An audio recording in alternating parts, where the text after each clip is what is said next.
la chair contre le sang que nous devons lutter. Mais notre lutte, nous devons le faire dans l'intimité, dans la prière. On prie et on lit tout ce qui n'est pas de Dieu. Toutes ces formes de méchanceté autour de nous, on les ligote au nom de Jésus. On bénit ceux qui nous persécutent. Ne laissez pas l'irritation venir dans votre cœur. La parole nous dit, gardez votre cœur plus que tout. Dès qu'on va laisser l'irritation, on va ouvrir la porte à l'ennemi. Ne laissez même pas votre chair gagner du terrain. Tout à l'heure, je disais avec ma maman, maman, quand je te pince comme ça te fait mal. Elle me dit, ben oui, ça me fait mal. Je dis, ben si tu es en train de mener un mauvais combat. Combat, vraiment le bon combat. Parce que parfois, on lutte même avec nous-mêmes, avec nos raisonnements. Alors, c'est pas ce que Dieu veut pour nous. Dieu, il sera toujours là pour nous encourager. Amen. Alléluia. En tout cas, je vous encourage ce soir de renverser les raisonnements et de ramener tout pensée captif à l'obéissance de Jésus.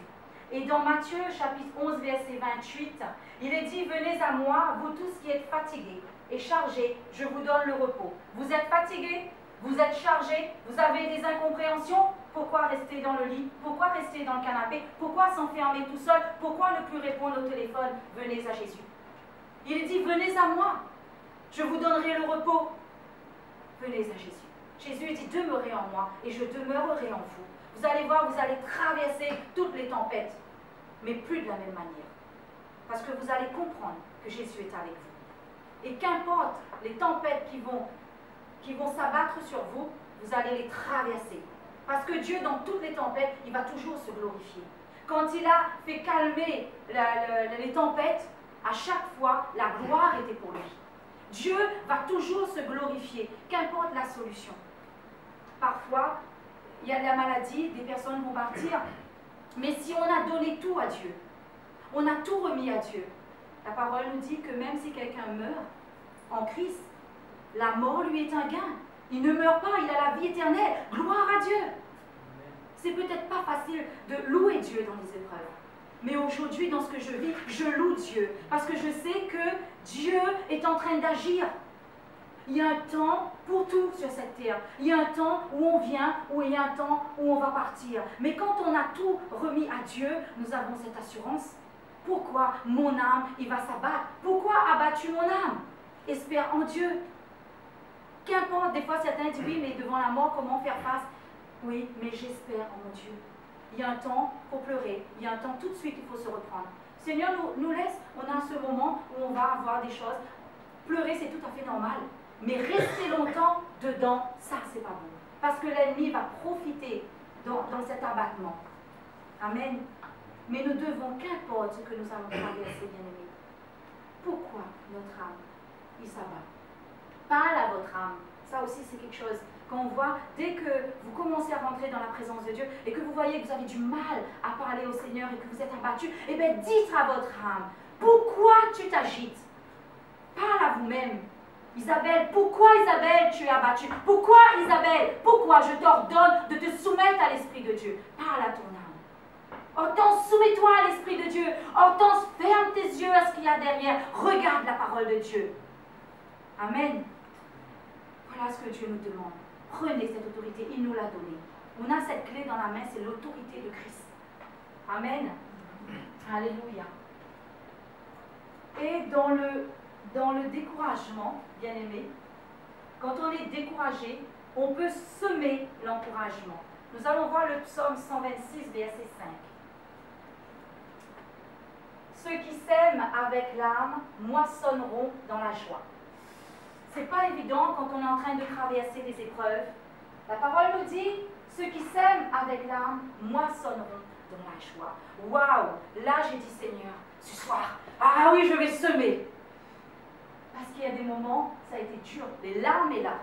Mais je dis, dans les larmes, je moissonnerai. Si on continue à travailler malgré les larmes, bien aimé, on va récolter la joie. Alléluia!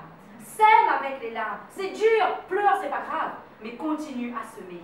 Quand on sème quelque chose, ça finit par pousser. Mais avec Dieu, ça ne va pas pousser n'importe quoi. On va moissonner. Il y aura un temps où on sera dans la période où on va moissonner. S'il y a des moments de découragement, ne restez pas. Continue à semer avec l'âme. Et nous allons moissonner dans la joie. Dans mon passage, il est dit que ceux qui sèment avec l'âme moissonneront avec chant d'allégresse. Des fois, nous pleurons, c'est difficile, comment ça fait? Seigneur, il dit à nous, et bien malgré, oh, c'est difficile, comment ça fait? Et bien sème quand même, pleure et sème. Et le Seigneur, il dit, ces lamentations vont être transformées en chant d'allégresse. Alléluia. Mon âme bénit l'Éternel. Toute mon espérance est en l'Éternel. Ma joie est en l'Éternel. Bien que parfois je vais pleurer, parce que je suis fait de nature humaine, mais je vais croire en la promesse de Dieu. Autant si tu sèmes avec les larmes, eh bien tu vas moissonner avec le chant d'allégresse. Alléluia. Dans Galates 6, verset 9, il est dit, ne négligeons pas de faire le bien, car nous moissonnerons au moment convenable si nous ne relâchons pas. Bien-aimés, on ne doit pas négliger de faire le bien. Faire le mal, négliger. Fais pas. Ça, par contre, on peut négliger. Fais pas le mal. Mais la parole nous dit, ne négligeons pas de faire le bien. Continuez à faire le bien. Malgré les tribulations, malgré les tempêtes, continuons à faire le bien. Parfois, c'est difficile. Moi-même, on démarre une église et on rencontre des difficultés. Je dis, mais Seigneur, c'est dur de continuer. Et quand derrière, il y a des choses et qu'ils ont besoin de toi. Mais la parole de Dieu m'interpelle. Continue de faire le bien. Pourquoi? Parce que Dieu me dit dans sa parole, occupe-toi de mes affaires et je m'occuperai du tien. Les médecins disent que mon père est en soins palliatifs, fin de vie, mais je suis là ce soir. Pourquoi? Parce que Dieu me dit de m'occuper de ses affaires. Il va occuper du mien. Je sais que mon père, dans l'état qu'il est, j'ai l'assurance qu'il est dans les bras de Dieu. Qu'importe s'il rendra l'âme, j'ai dit à Dieu que son âme, qu'il soit avec toi. Gloire à Dieu. Gloire à Dieu. Mais ce que Dieu veut, il nous a dit dans sa parole, cherchez avant tout mon royaume et toute chose vous sera donnée. Bien-aimé, c'est ce que je désire. Mais vraiment, ça vient au plus profond de mon âme. C'est de voir le royaume de Dieu. C'est de voir des âmes sauvées. J'ai donné ma vie à Christ. J'ai donné ma famille à Christ. S'il veut prendre mon père ce soir, il le prendra si telle est sa volonté. Je me plie devant la volonté de Dieu. Je sais qu'il fera ce qu'il y a de meilleur. Mais aujourd'hui, il y a des âmes dehors. Mon espérance, c'est de voir ce que Dieu a mis dans mon cœur. Il a dit qu'il y a des âmes. Autant je veux que tu t'occupes des âmes. J'ai dit, Seigneur, oui, je vais le faire. Même dans les larmes, je vais semer. Et dans les larmes, je vais moissonner des chants d'allégresse. Parce que je vais voir des âmes sauvées. Je vais voir des enfants revenir à Dieu. Parce que mourir sans Christ, c'est fini. Mais quand quelqu'un meurt en Christ, il aura toujours la vie. Je ne m'inquiète pas pour mon Père. Mais je m'inquiète pour ces âmes qui n'ont pas accepté Christ. Cherche le royaume de Dieu, bien-aimé. Et toute chose nous sera donnée. Toute chose nous sera donnée. S'il y a des situations, on n'a pas les réponses. Dieu sait pourquoi. Dieu a un temps pour tout. Le temps de Dieu n'est pas notre temps. Mais nous avons un grand Dieu. Il nous aime. Il sera toujours là. Il ne va jamais nous abandonner. Jamais Dieu abandonne ses enfants. Il a dit quand le juste crie, l'Éternel, il entend. Il le délivre de toutes ses détresses. Il n'a pas dit qu'il nous délivre d'une détresse. Il a dit de toutes ses détresses. Il est écrit dans la parole de Dieu. De toutes ces détresses, je vous délivrerai. Dieu va toujours nous délivrer. Amen. Alléluia. Et il nous est dit, si nous ne relâchons pas, au temps convenable, nous allons moissonner. Mais il y a une condition dans ce verset, bien-aimé. La condition, c'est si nous ne relâchons pas. J'aurais pu dire, Seigneur, qu'est-ce que je fais là? Je suis fatiguée, je suis découragée, j'ai besoin de prière, j'ai besoin de ci, j'ai besoin de ça. Et bien j'ai dit non, parce qu'au temps convenable, je vais moissonner. Donc je ne vais pas me relâcher. Non, je prends la décision de ne pas me relâcher, coûte pour coûte, à temps et à contre-temps. Paul dit, annonce la parole à temps et à contre-temps. Faites votre mission à temps et à contre-temps. Dieu vous appelle, vous avez donné votre oui. Honorez. Honorez votre oui. Avec Dieu, il n'y a pas oui et non. Quand Dieu dit oui, oui, c'est oui. Quand on est en train d'écouter une exhortation ou autre, on dit Amen. Amen, c'est vérité. C'est-à-dire qu'on atteste qu'on est d'accord avec le Seigneur. Eh bien, moi, je dis Amen à la parole de Dieu. Dieu nous dit de ne pas nous relâcher. Alors, ne relâchons pas, bien-aimés. Amen, alléluia. Et dans Psaume 31, 25, il est dit, fortifiez-vous et que votre cœur s'affermisse, vous tous qui espérez en l'Éternel. Vous espérez en l'Éternel, alors fortifiez-vous. Fortifiez-vous, vous qui espérez en l'Éternel.